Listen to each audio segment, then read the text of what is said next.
Okay na po ako ngayon.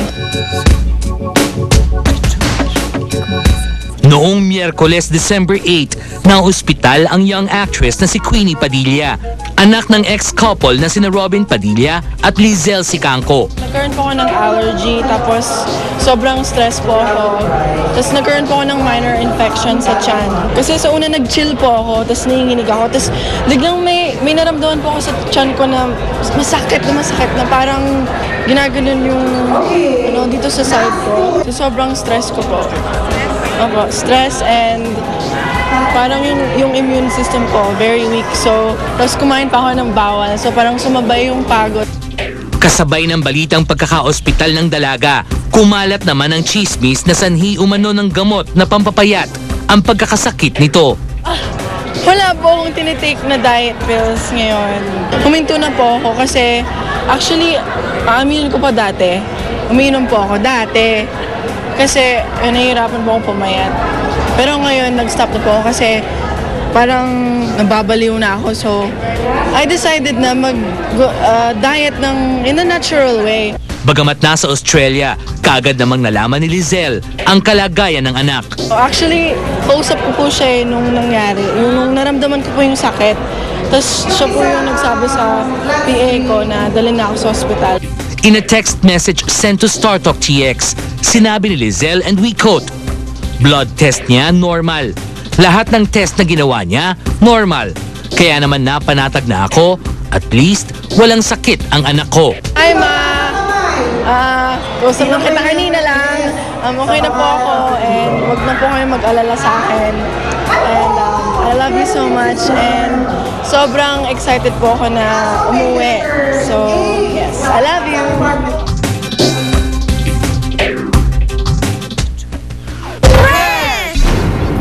Si Iza yung perfect dito. Nakakatuwa naman. Salamat I mean, I sincerely thank you. May bagong ine-endorse ang label ang beauty queen star na si Iza Calzado. Bagamat, isa itong clothing line. Wala na raw pressure na nararamdaman si Iza para magpapayat pa. Sapat na raw ang binibigay ng beauty queen na motivation sa kanya. Fresh! The queen is my biggest pressure to really maintain my weight. Kung pressure ang pag-uusapan natin, mas nakaka-pressure yatang magbikini sa telebisyon. Kahit nga raw ang non-showbiz boyfriend nito, proud sa kanyang girlfriend. Tuwa siya kasi syempre, alam niyang achievement yan. Even my whole family, of course, even my friends, they know how much I've worked hard for this. Nagulat naman ni Iza ang muling pagkakumpara sa kanila ni Sunshine Dizon sa isang bagong endorsement din. Kami ni Sunshine, matagal na kaming okay. At hindi nga sumagi sa isip ko na parang there will be an issue because, of course, she can still endorse this and I can endorse this. Hindi na kayo nagkakausap? Not lately, but I heard she's pregnant. Pero yun nga, I mean, pangit na I'm talking about it on television. Maybe I have to do something about it to get in touch with her to congratulate. Hindi na raw dapat pagdudahan pa ang kanilang pagkakaibigan. Kung aalokin nga raw siya mag-ininang ng firstborn nito, hindi raw siya tatanggi. If she wants me to be one of the sponsors for her kids, of course, who am I to turn that opportunity down? But the decision is up to her. Isang pelikula naman ang nakatakdang gawin ni Iza kasama ang Thai actor. Na si Ananda Everingham umano'y isang Piolo Pascual lookalike. Fresh! Fresh na fresh! I am really not sure and I don't think I am in a position to talk about it. Hopefully, it pushes through because it would be a great experience to work with someone from Thailand. Sa mga kapuso stars naman, isang singer na si Mark Bautista na aminadong humahanga kay Iza. Diba, sinasabi ko naman na tinatanong ako kung sino yung gusto kong katrabaho sa GMA. Sinasabi ko si Iza. Sa kanyang bagong album, sumulat pa nga raw ito ng kanta na si Iza ang nagsilbing inspirasyon. So yung napipicture ko noon, nung ginawa ko yung song. And kahit sabi ko, pag gagawa ko ng video nito, si Iza yung perfect dito. Ay, nakakatuwa naman. Salamat I mean, I sincerely thank you. I sincerely thank you for making a song from inspired by the thought of whatever. Parang hindi ko siya masabi. Basta thank you na lang. Masaya naman yung song. Wala namang ibig sabihin yung song din. Wala lang. Naisip ko lang yun na parang perfect lang. Siya lang yung nakikita ko. Siya lang talagang na pumasok sa isip ko nung time na yun na ginawa ko. Touch naman ako doon sa party. Nag-uusap kami, pero minsan inaasar ko lang kasi siya. Basta alam niya na yun. Alam mo na kung bakit kita inaasar. Tapos, basta minsan lang nag-comment siya sa akin na parang pag-rehearsal daw, 100% na yung binibigay ko. Parang wala na daw show bukas. Sabi ko, gano'n naman talaga.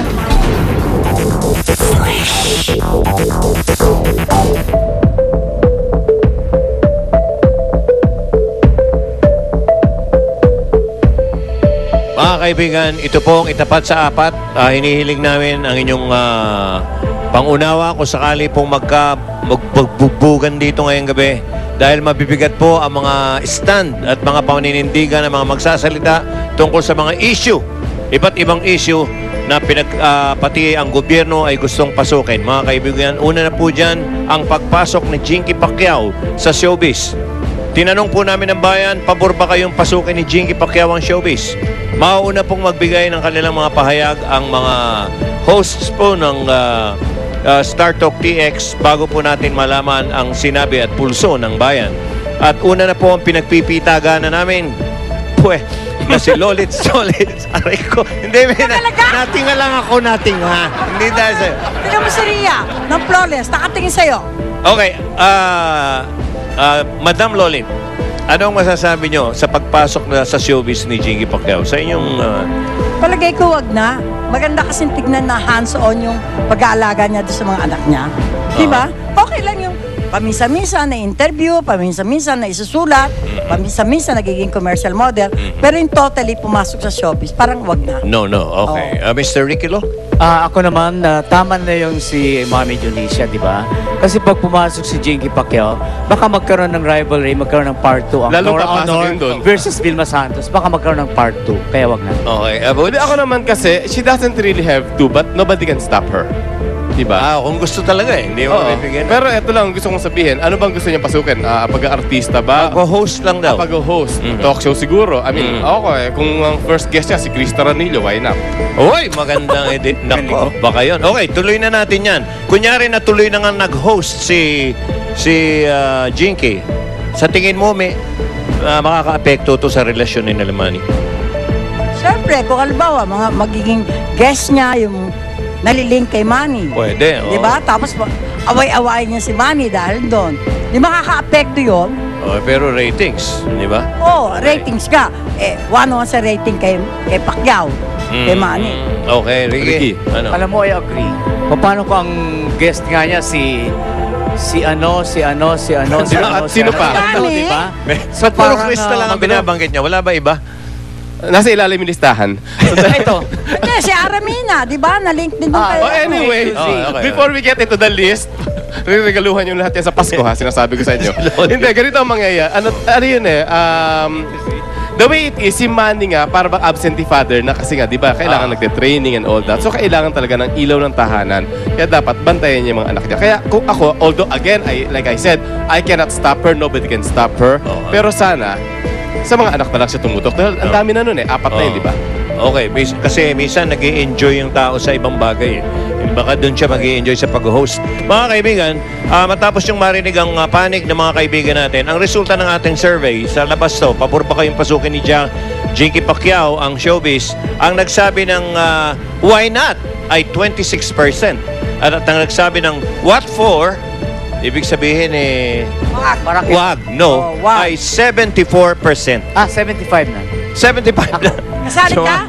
Ikaw lagi ka sa dulo. Siyempre. Okay, so medyo narinig na yan ng kampo ni Jinky. Medyo pag-iisipan niya na yan. Ito ngayon ang pangalawang tanong natin na bibigyan namin ng tutulungan ng mga kasama natin. Bibigyan naman siya. Okay. Sang-ayon ba kayo na kailangan ni Regine Velasquez ng at least 1-year leave upang mag-concentrate sa pagbubuntis? Doon sa kagalang-galang ulit? Okay, kagalang-galang May kasamang pinagpipitaganan naming Lolit? Wala akong sinabi. Diktahe pa akong bibig. Okay. Hindi. Kung ako si Regine, kahit na wag na sa pagbubuntis, siguro kailangan niyang 1 year alagaan si Ogie, di ba? Bilang new wife. Di ba? Oo. Ano maipapayo mo kung sakali para madali ang pagbubuntis niya? Meron ka bang tip? Magsayaw siya sa Santa Clara. Aba, mabait ka ngayon, ha? Okay. Ricky.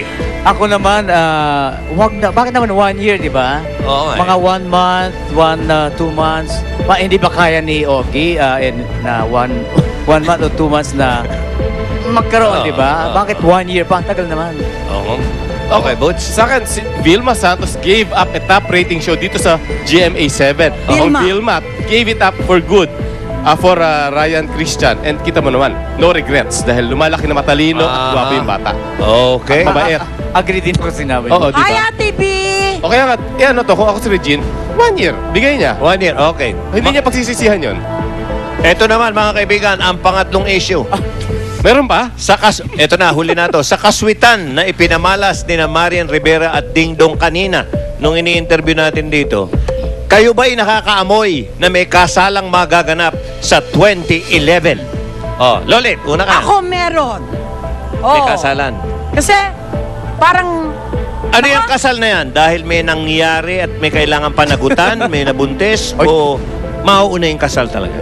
Tingin mo? siguro mauna yung kasal. Oo. Pero pwedeng may nangyari na. Kasi Busy pa parang lang, yung hindi pa sinabi lang mo, bumubukol. walang nangyayari ha. Okay. Ricky. Ako, wala. Kasi mawala na yung thrill, yung suspense pag nagpakasal sila. Tsaka may ikakasal sa April 2011. Uy, sino? Basta. Teka, o nga pala, itong nauna eh. Si Prince Charles, tsaka si Hindi, Princess, yung anak ni Prince William. Hindi, si Camila. Si Prince William pala. Camila. Dalawang beses na nakasal yun. Pamangkin ni Lolit si Camila. Oo. Camila Prats. Kaedad lang gusto mo. Okay, good. Hindi, ako meron Wala ka na amoy. Ay, amoy na amoy ko yung kasalan talagang Joey and Lolit. February 2011, Valentine's Day. Ayun. Mag-propose ka na. Valentine's Day. Hindi, bago ako mag-propose, aamuyin ko muna. Mukhang walang magaganap. Maasim-asim pa ba? May magaganap na pagligo muna. Talaga? Kaya Okay, ito kinikilig. At yan po, Thank you kay Ruby Cuyuto ng Flawless. Paano ka makakasalan? Mas mahal mo yung mga bati mo kaysa kay Joey.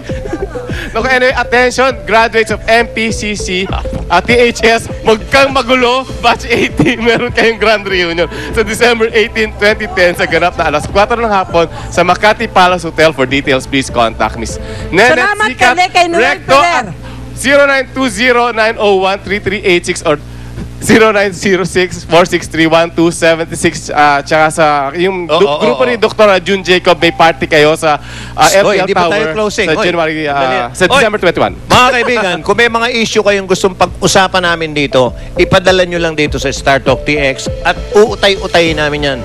Mga kaibigan. Doktora Evelyn San Luis. Magbabalik po ang Star Talk. Salamat, Flawless. Tapos pa kami. Meron pa. May mabigat Dr. Vicky pa Bello. business. Bago, kapapasok lang.